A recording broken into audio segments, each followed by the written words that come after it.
Hello, everybody. Okay. Do you see my screen, Paula? I see the PowerPoint. Okay, display. PowerPoint. Yeah, that's okay. So in a presentation mode, right? No, the other way. Okay. So switch the visualization. Okay.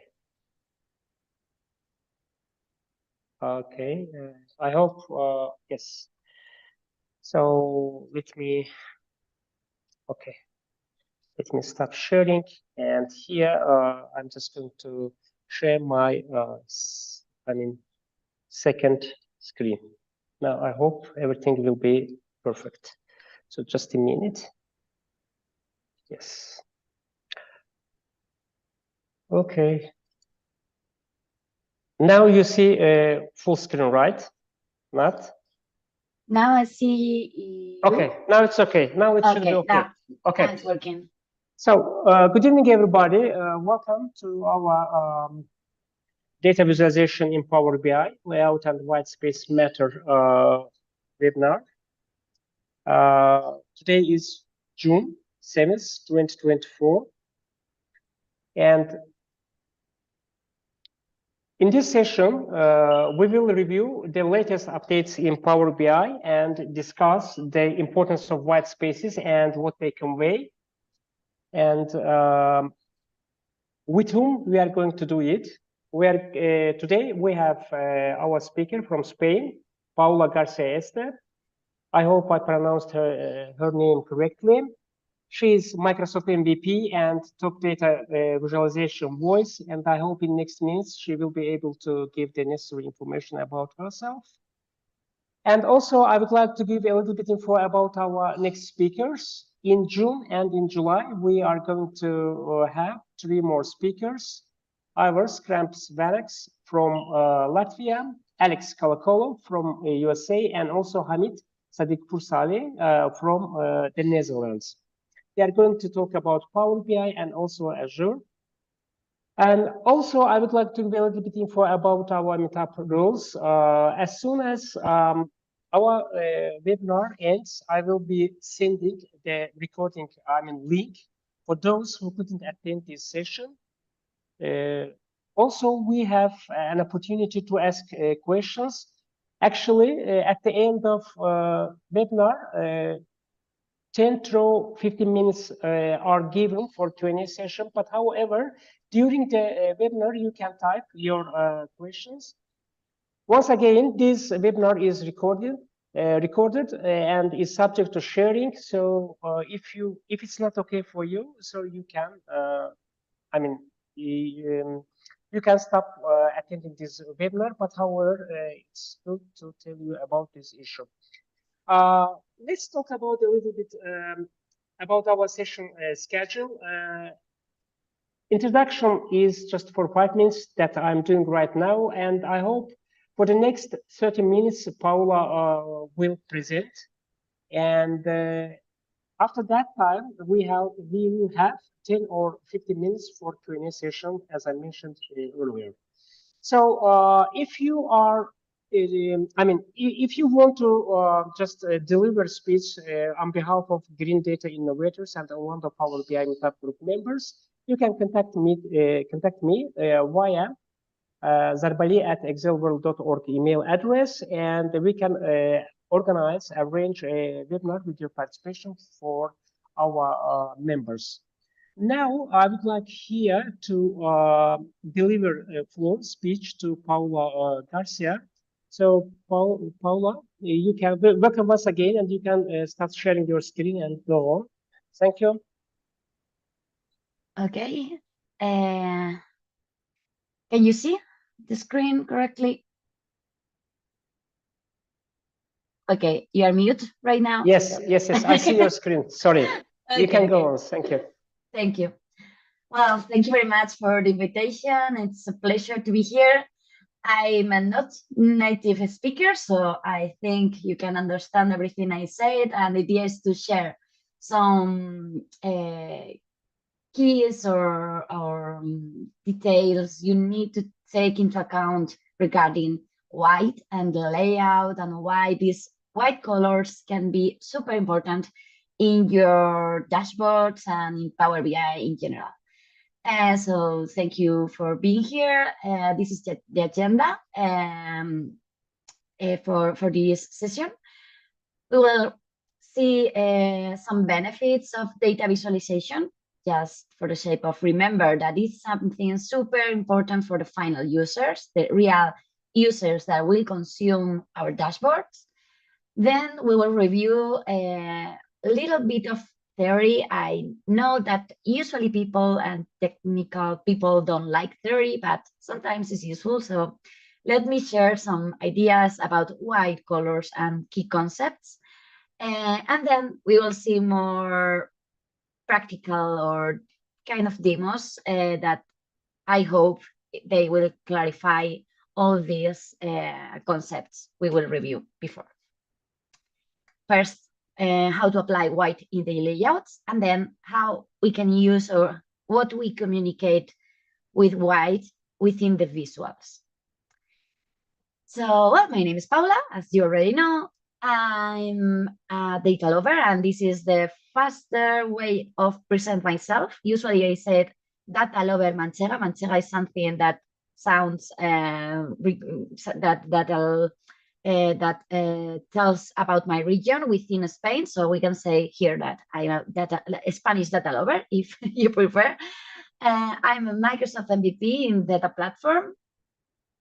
I'm part of the Power BI Core Visuals community representatives. So those people that help the product team to adapt the visuals and improve the capabilities regarding the core visuals. So those ones that are in Power BI by default. Then I'm a LinkedIn learning instructor. I have different courses about artificial intelligence and data visualization with Power BI are more theory aspects regarding those topics. They are in Spanish, but some of them have subtitles in Portuguese and in English. So in case you want to try to follow one of them, you can also contact me and I can send you a link. And I'm freelance since weeks. I will tell you a little bit more in the next slide. And I'm also a singer and musician in my free time, or well, when I'm free, I have free time. So that's not something that happens a lot. But in the weekends, I'm usually part of these two bands, Vermouth and Normal, and I play keys and sing chorus in these two bands, pop rock indie bands. If you like to explore, you're welcome to do it. I'm freelance since May, and I'm focusing my career right now in data visualization techniques and data culture and AI adoptions in companies, because I've been always, this is a real photo, about a curriculum vitae, a CV that I made years ago, and this was a workshop. I don't usually do this stuff at home, but well, we were in a business meeting workshop with different colleagues, and we need to explain about our lives, our careers, and etc., but using Legos. So well, this is my life, and this is currently is also my life. I always connect the creative side, the color, the flowers, you can see the water and these creative elements. And in the other side, I'm a telecommunications engineer in my background. And well, I apply this logical mindset. But I always try to mix the two words, and it's something that differentiates myself. And it's why, for me, it's so important to involve the people, involve the users, involve strategy around the data visualization, the data treatment, and how we get value from data. Now, benefits of data visualization. First of all, it helps us to capture attention and connect with the audience, and that's something really important. Then it helps us to tell better stories. We talk a lot about data storytelling, etc. Okay, we need to tell better stories using the data visualization techniques and enable exploration. Not always we tell a story with data. We provide that data sometimes so the users can explore and get their own conclusions and create their own stories with our dashboards. Then it helps us to identify patterns or outliers more easily in the data. It's more easily to use a scatter chart than a table, and hopefully they find something in the table, but it's more easy to identify them in a visualization, in a visual, in an element that where you see the dots and which of them are close or are an outlier or these kind of things. And then it helps us to facilitate retention through graphical memory. And here in this point, I want to tell you about the picture superiority effect. It refers to the phenomenon where information presented in visual form is more easily and accurately remembered compared to information presented in verbal or textual form. This is something that has been studied for years. This is something that comes from the 70s. You can see here. So it's not something new. It's older than Power BI itself, okay? This is something that it's been demonstrated by the people that study our brains, our perception. So it's something that we need to take into account. This effect occurs when our brains are highly adept at processing visual information due to the evolutionary advantage of visual perception. And it suggests that incorporating visuals, such as images, diagrams, visualizations within our dashboards, into communication or learning materials can enhance retention and comprehension. And that's super useful for users, especially for those ones that don't like maths. And when they see numbers, they get... It can help, okay? These elements helps to retain better the information we provide. And I want to, well, ask you something. I know you will not answer, but just think about these questions. How did you study in school? Do you use posits or did you underline? Did you use mind maps to retain when you had an exams for focusing on the main ideas and connect these bubbles and these things?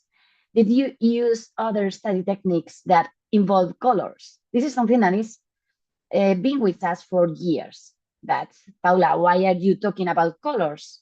Okay, because white is not just a color. We have different colors that we can call white. Okay, and let's see, because maybe this sounds kind of crazy. You find, or if you look for a definition in Google, I did this morning, so maybe you have the same answer right now if you try to do it. But look and read with me the definition of the color of milk or fresh snow due to the reflection of all visible rays of light, the opposite of black. Okay, and then we have here different examples. We have white, but it seems a little bit gray because this is white. The background in the slides are pure white. Okay, the FFFFF in hexadecimal code, this is white. Okay, but this is also white, and here this is also white, and we see gray in different. We see different scales of gray between gray and white. Then another color, another white. It's not exactly the same. It's close, but it's not the same. And then the same thing here. Maybe this is milk. I'm not sure, but again, we have different whites. How we can use it? Before I show you a demo, let me talk a little bit about the HSV color mode.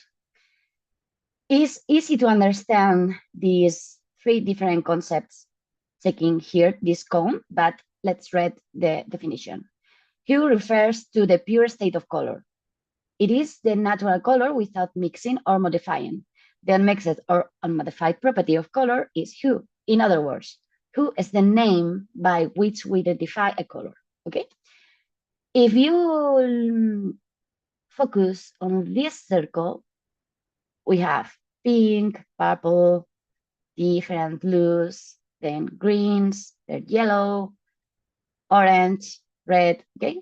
In the circle, in the chromatic circle, we have all the colors with their proper names, and this is the hue. Then, and the H, when we use the code, is the H. Then the brightness, we have the value, and it's the relative darkness or lightness of a color, okay? Where we find this? In vertical, okay, here, we see that every single color we have in the cone, in the circle we see before, we have a point that is the brightest and then the darkest one. So we move between pure white or the pure color if we are here and pure black. And then we have the saturation. If we are close to the center, we move in the pure gray scale from white to black. And if we move in the side of the cone, we move from different grays with the intensity of the color, the property that help us to say this is green, this is orange, this is pink. Let's see this with a demo because it's easy to follow this explanation. Let me maximize. Okay.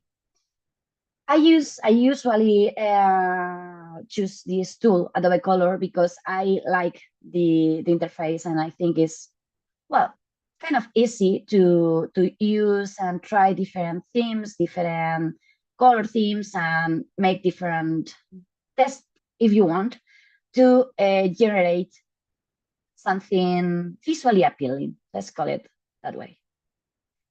Let me use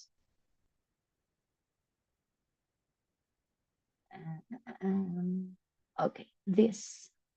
If you remember the definition of white, I saved a screenshot before because I want to show you the difference between different grays, okay? These are all whites. And here we can extract the precise color, the precise code we have in the images. We can go to the color wheel. In this menu, we can, well, extract a theme from a photo, extract also the gradient if we choose here, and check some accessibility test, okay, for validating if the out theme is, it covers the needs of people with disabilities, color blindness, etc. Okay. And if you see here, I have choose the color mode HSB. This is the one I've already explained you. And here we see that all the points are in the red side, okay? What happened if I change this 0 and I put 5, 7, 5? They change a little bit, okay? And maybe it seems a bit like pink or something, but if we move in the different colors, the end we perceive a kind of a gray, okay? But here we define different kind of whites. And this is something that when I touch in it, I'm making this. But maybe if I use here a 2, we can define different grays and different whites.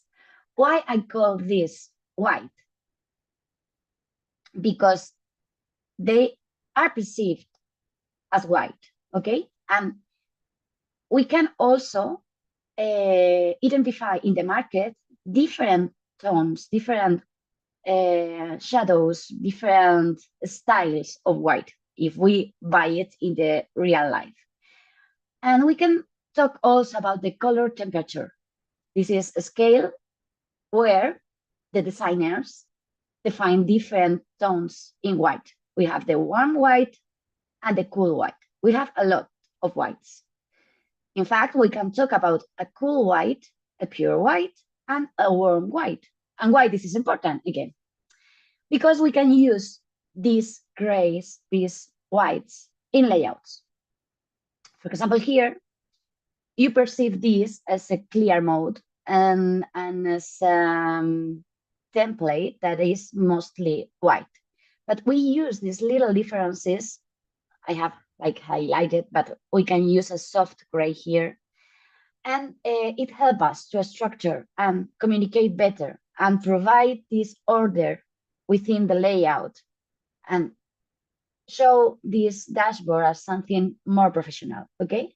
And we can use this warm white, as we see here, this warm white, or we can use a cold white. You see the difference? It's super soft.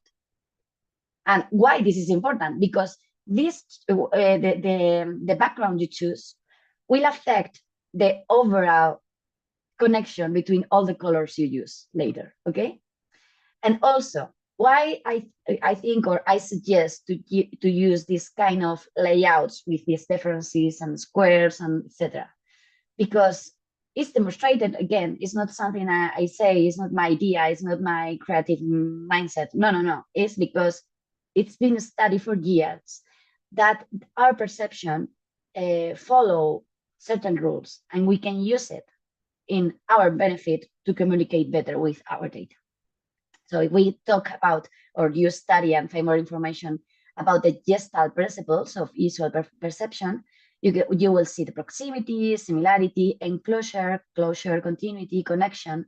And in this case, enclosure, it's what we do doing this, okay? If we create these differences between the different boxes, we enclosure elements and we help the user to follow a pattern, to guide the user in how they should read the information we provide in the dashboard.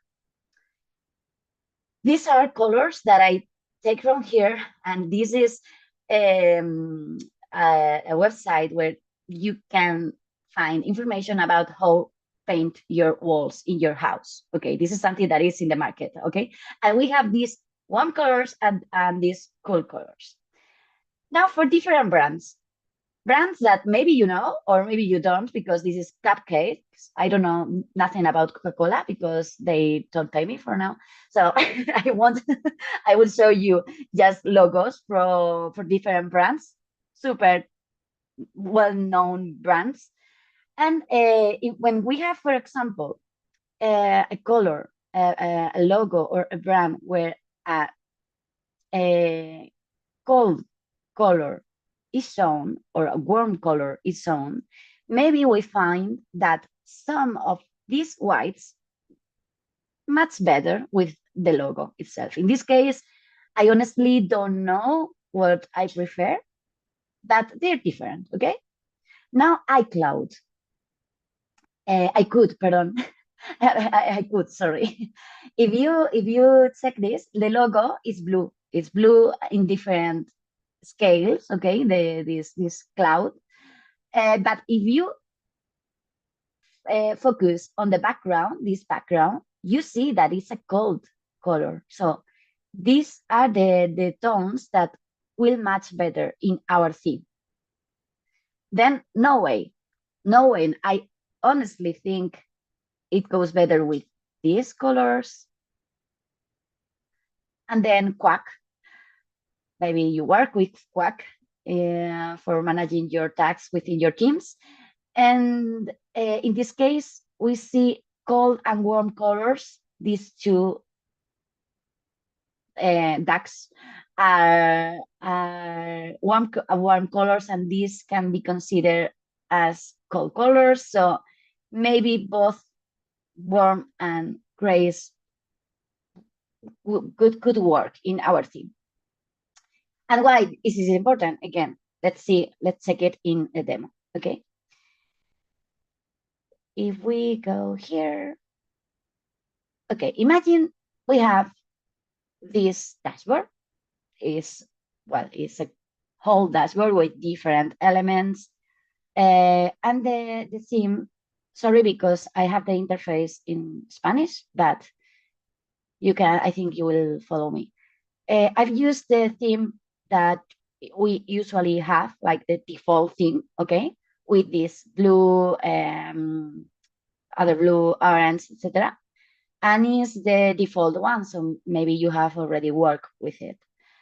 I didn't touch nothing regarding the visuals or something special. I mean, it's just the native visuals, the core visuals with different data in the fields we need to complete in order to share this information, but nothing else. The only thing that maybe is a little bit tricky is this part where I use the new card and different column charts. So I use this transparency to overlap the two elements and show these different cards. That is super easy. A table, a pie chart, and a scatter chart. Okay, now how we can use, well, the relevant thing is I use in the canvas, if I go to format, I have choose this gray, this second element, this gray that I have near to the true white. And I adjust the transparency to 45. So we see this enclosure, we see this pattern and structure. So it helps us to order better the visuals. We can do it with these differences with the background, or we can use the shadows. For example, in this example, I tried to be more minimalistic, if you like the term. And I try to guide these differences, this order, this pattern in the elements using the shadows in the visuals. It's softer, the difference, but again, I use the shadow, the different grays for align all the elements and perceive this as something that is well ordered.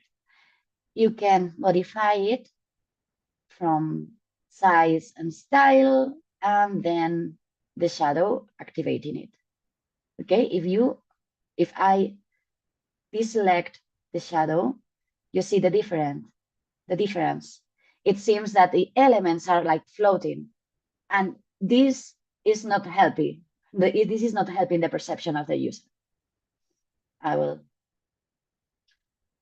activate it again.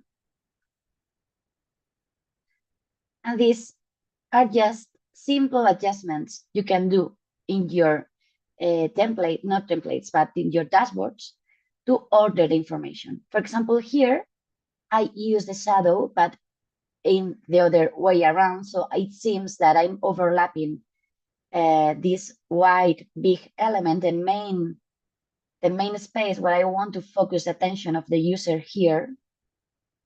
And I use this gray to not give all the protagonism to this side where I have description, different filters, text, and a button with more information and the contact. Well, how we can improve this and make this more visually appealing? Okay, in this case, I changed more elements, more details in the different visuals. For example, I have used the subtitle. I have added this divider. So it helped me to provide this pattern, this sequence of order, this sense of design And I also use this white space using these parts to, again, to show the user that everything is created, that the perception of the quality in the dashboard is different, is more creative.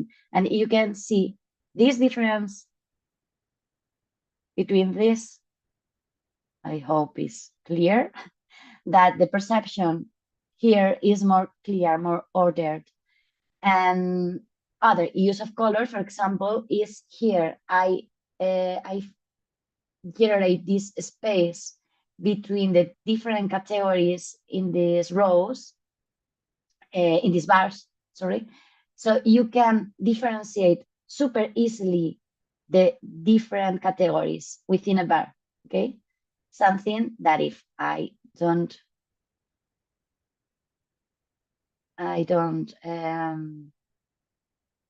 separate, we don't see. And this way, we are increasing the accessibility also of our dashboard. These are not only aesthetical changes. This is helping also us to provide better experience to those ones that have problems with their vision, okay? So try these different characteristics we already have in Power BI. For example, here, the bubbles, I choose to only show the circle and not color them.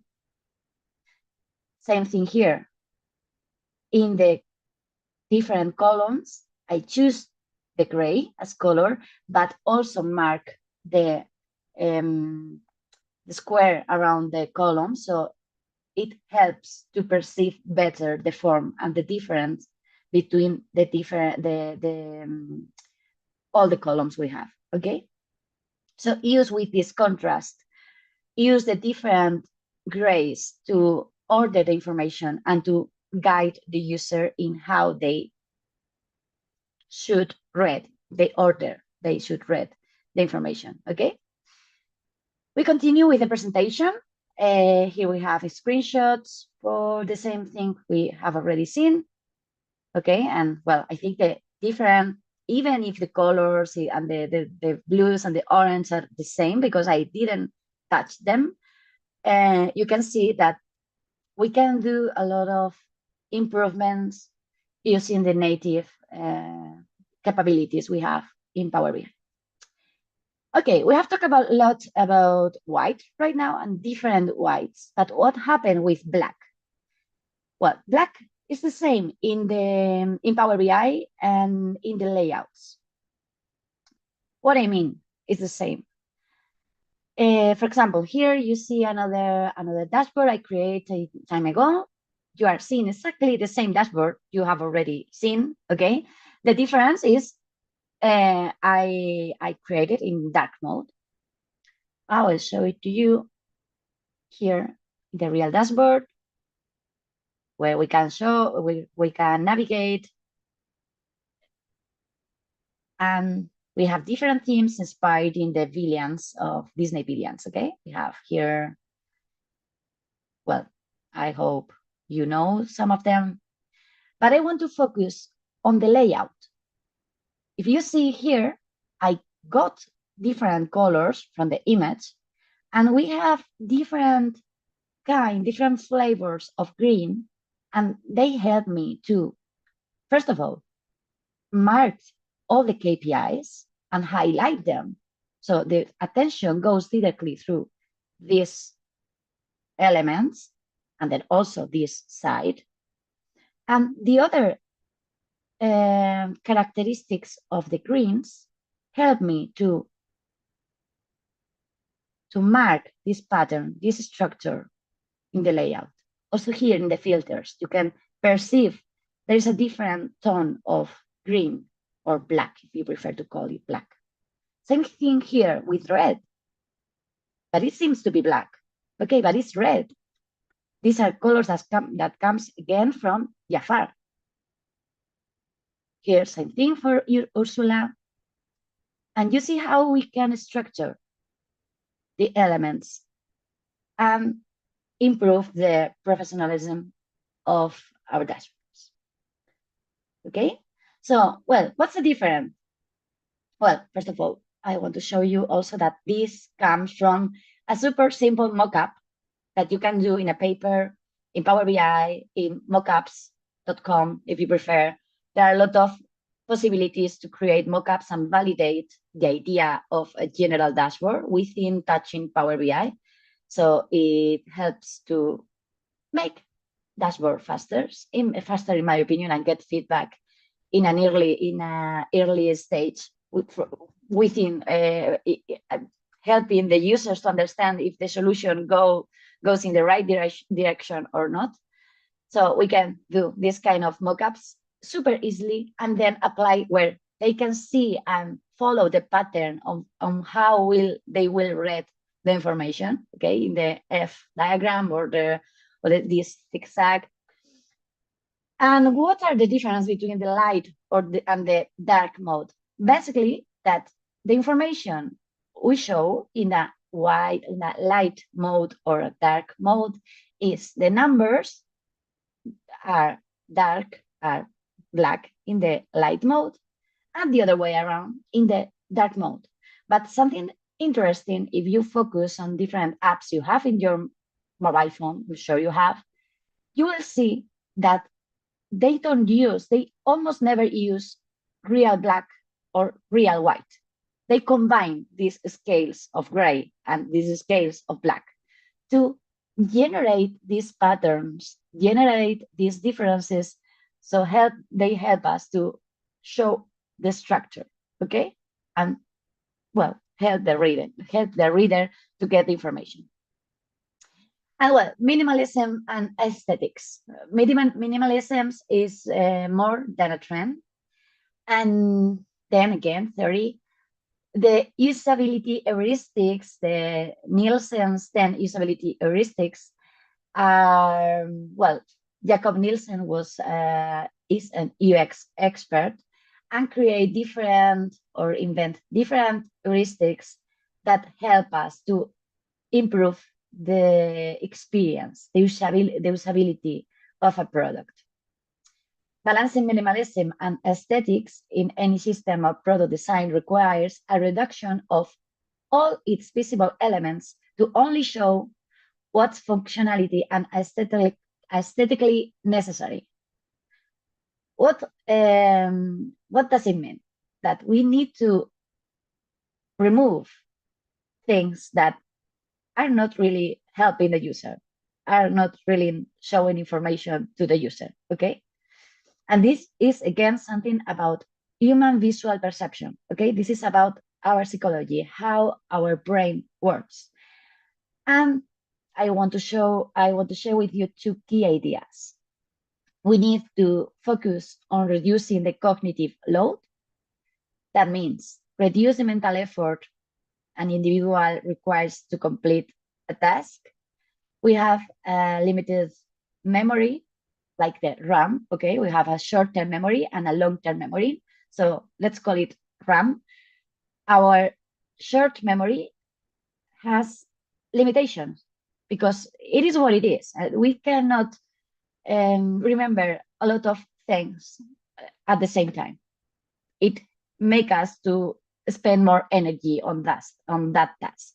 So we need to try to reduce the cognitive load. And this is another idea that I'm sure you have already heard. Less is more. Use intuitive graphical elements that indicate the function and use of system features. Do not complicate the systems. Use color with a reason. It can help us to structure information as we have already seen.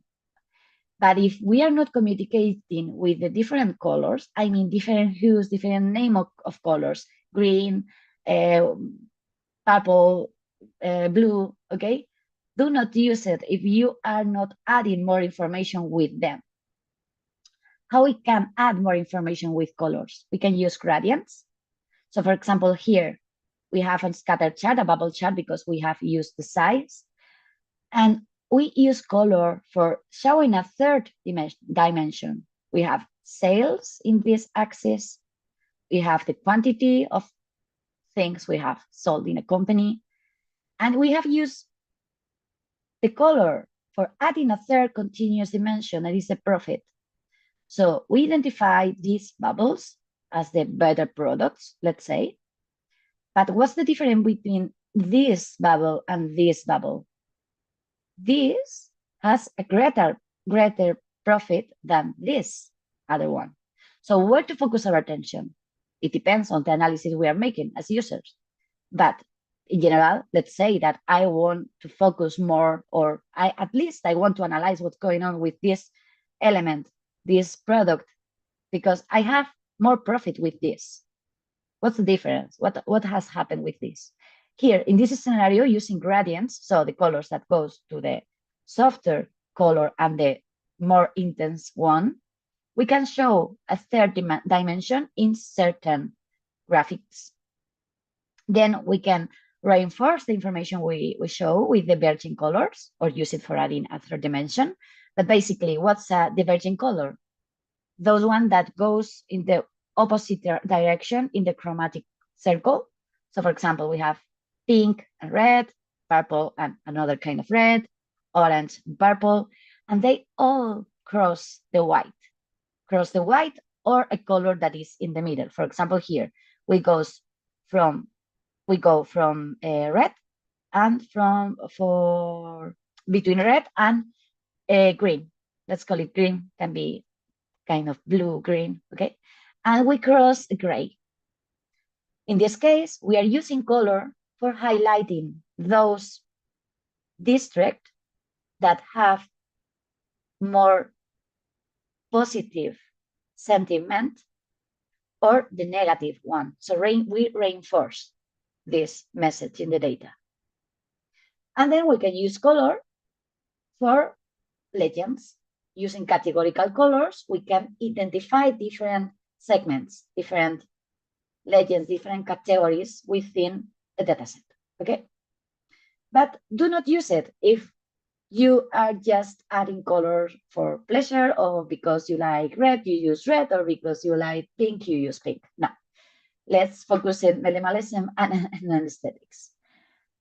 And the last topic I want to share with you is that white space communicate. Okay, we have used white space to focus attention, to provide more order in our dashboards, but how we can communicate with white space? Here you're seeing exactly data in different graphics. If you focus your attention, you will see that the change is in the axis. Here we go from 0 to 300, 0, 1000, 100, 300. What's the perception here? If you go fast, as we go in life in general, and we don't focus on that detail, maybe we think that category F and category G have not been sold, or, I mean, they are the worst, there's no doubt. And here, for example, we see that all the categories have sold, well, little, but the difference is not that much. Okay, what's the difference? That we have fixed the axis.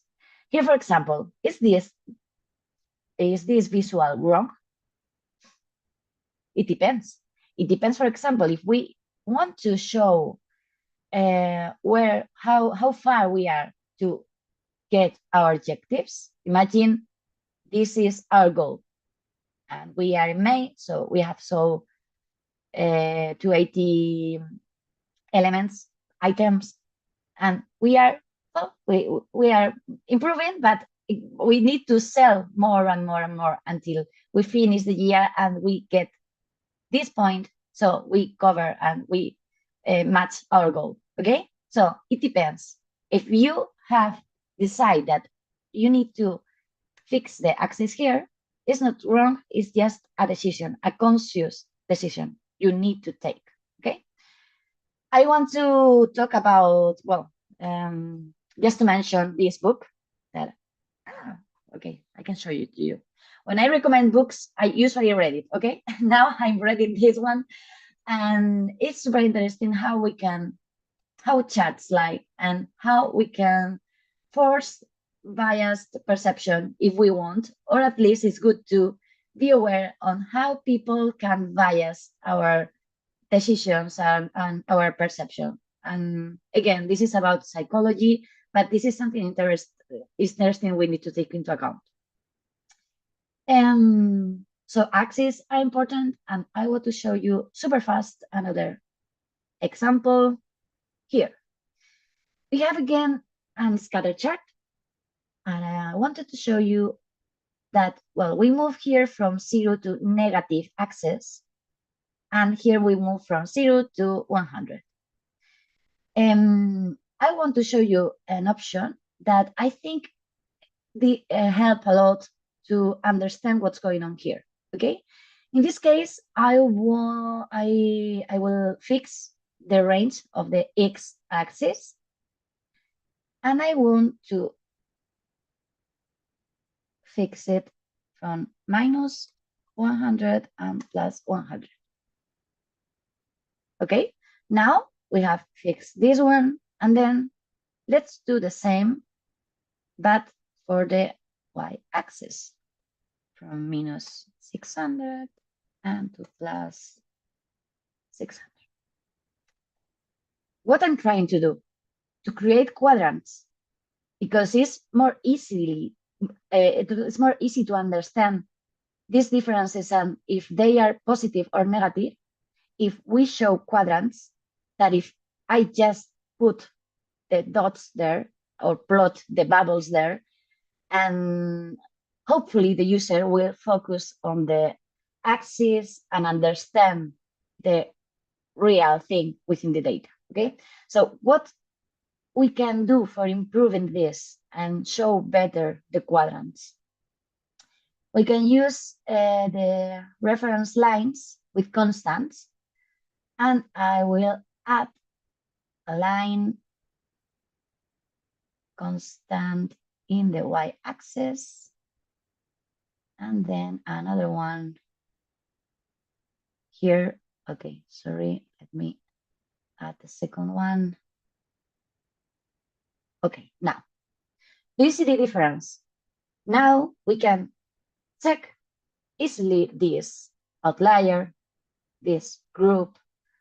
We can identify that this other group, this one, are with negative value in diff count loss, diff count. Well, we don't care about the meaning right now of the data, but you can understand this easily, and you can find and get conclusion, get information with these two axes, and just remembering that you need to fix the axis and elaborate the information you want to show.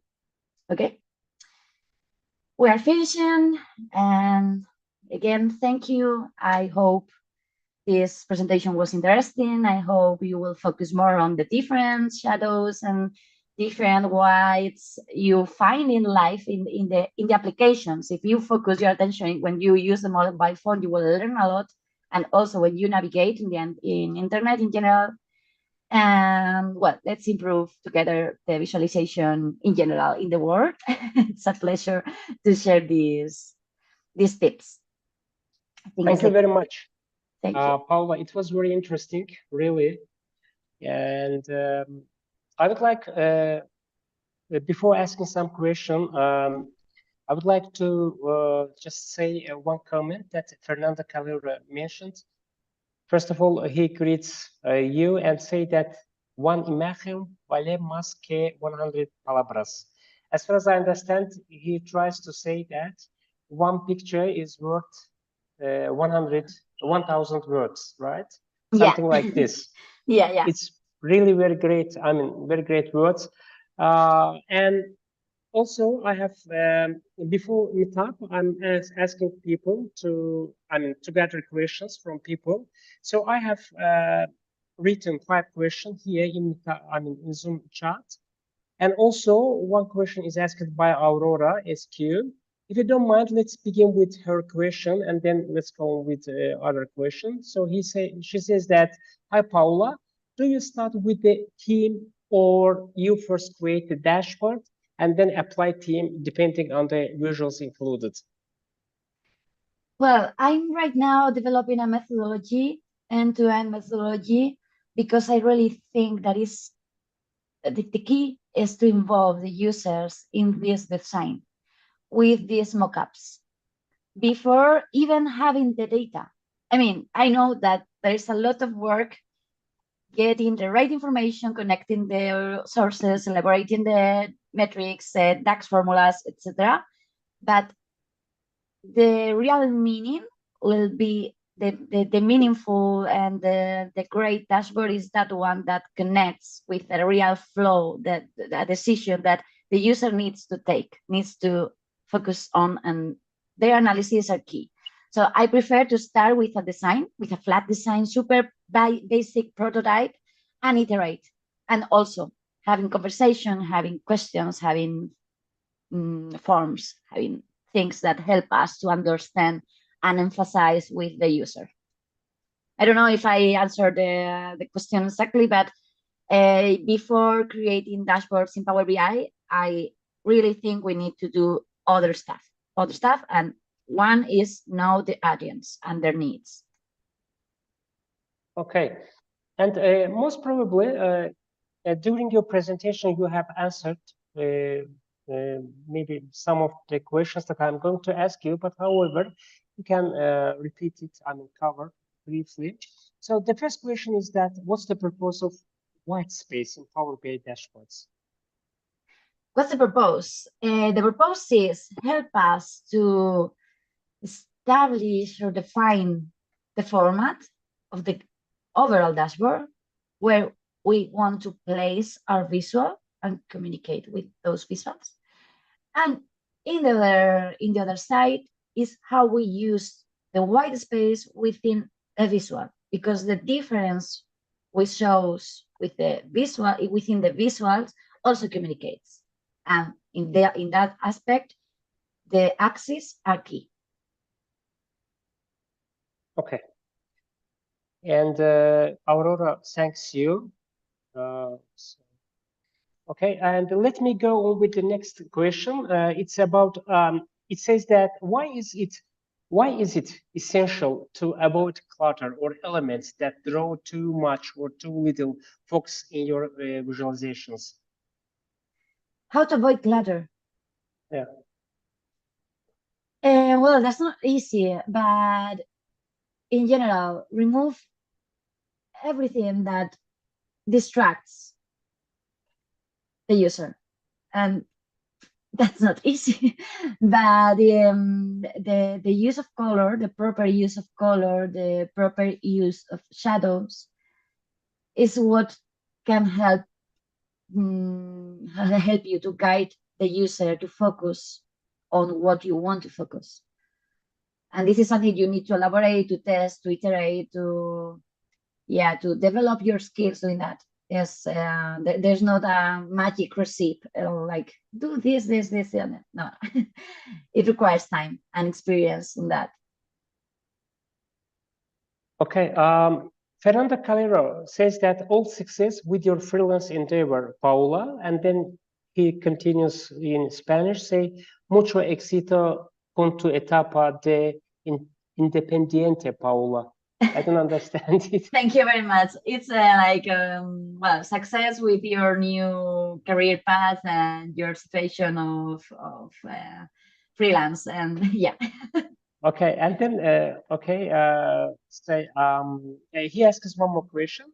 Says that do you interact about the team and look and feel of the reports more with the marketing people or management? Sorry, can you repeat, because there is a bit of echo. Actually, I can repeat, and also you can read in Zoom chat. It says that do you interact about the team and look and feel of the reports more with marketing people or management? Sorry, I was looking at the do you start Zoom chart. Yeah, but I cannot. I see the Fernando comment, last one. I don't see. Okay, yes, this one. Yeah, last one. Yeah. No. You are right. You're right. Now you will see. Okay, right now. Do You you will see, yeah, interact about okay. the theme and look and Yeah. feel of the Yes. reports more with the marketing people or management?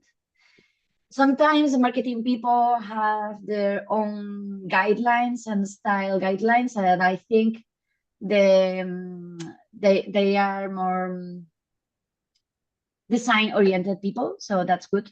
And it's well, it's important to talk with them, but management should be happy with our work, so maybe a balance between them. What I really appreciate and I think is the best way to go is define a theme and one single theme for a company, for a whole company, because this will help you to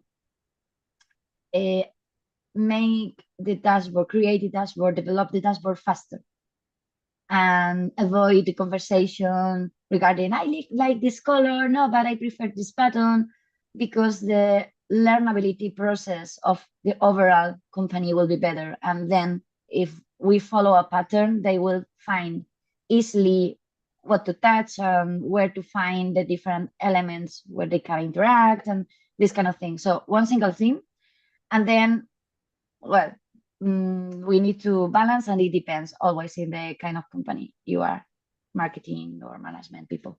Yep. Okay, I'm going to ask the last question, Paula, and it says that what techniques can you employ to ensure optimal text and background contrast in your reports? Optimal text and contrast in your reports. The tool I show you, the adobecolor.com, help you to check the contrast between colors, so this can be helpful. And then you can follow the standard WCAG style guidelines that are the standard for accessibility validation techniques. So if you follow these rules, it can help you too. For text, I highly recommend to use a size that is correct, that is enough to be readable in the displays. But usually we need to include a lot of visuals. So again, this is a balance, but if you use a font of 8, maybe in some displays is too small for people that need glasses, and we spend a lot of time in the screen. So this is also you need to take into account. It's not just about color. The style and the size of the letters matter. And actually, what I would like to add, there are some more resources you can use while building dashboards or reports, like colors.co website. It's really all about colors with RGB codes, and also, yeah, and also there are some more sites where you can get free of charge icons or pictures, so on and so forth. So now I hope we came to the end of our session. It's roughly exactly 55 minutes. So we are very good at on timing. So once again, I would like to thank you, Paula, for your time, for your great session. So also I would like to thank those who attended this session and were very active in chat. So that's all. Anything you would like to say, Paula, for our attendees?